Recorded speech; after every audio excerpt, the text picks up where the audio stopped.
Thai people have an advantage over others because Buddhism is so close and they have the language. But so many people, it's regretful that so many Thai people neglect to study Buddhism. They think, oh, I'll do it when I'm older, or I'll do it another time, or I'll do it in another life. It's a terrible shame that they think in this way. Thai people, their parents are Buddhists.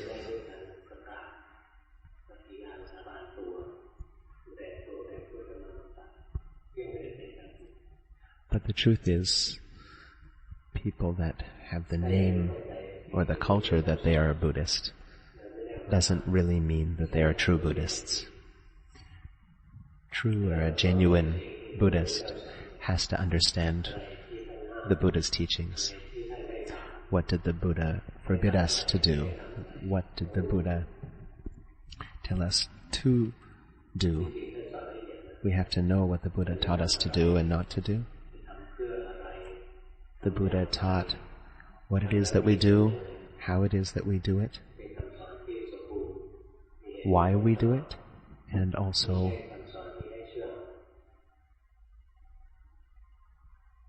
how it is that we go about staying on this path.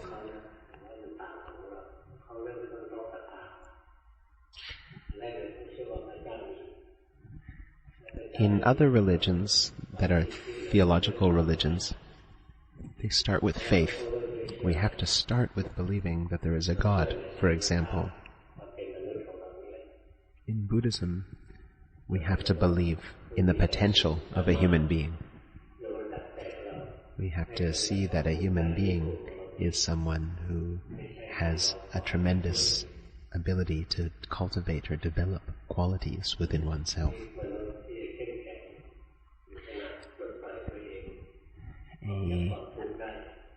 A strong human being who is actually able to build up the qualities and free oneself or liberate from suffering. There are very few such extraordinary people indeed. Most people are lost in the world, just making use of worldly things. And most of us are just followers of the rest of the world. People go to school, we go to school, they go to work, then we go to work, they get married, have kids, we go to get married, have kids. And then in the end, it's all sort of unsubstantial, meaningless in the end. What did we really achieve? The Buddha teaches what it is that we do, why we do it, how we do it, and what do? We do Samatha and Vipassana, the Buddha taught. Why do we do these things? In order to free our minds from suffering. And then there is Samatha and Vipassana and how we do each of them. Samatha has a purpose, is useful, and we know its purpose. And Vipassana is useful, and we learn its purpose. The Buddha taught that Samatha and Vipassana are the two essential things that wise people must practice.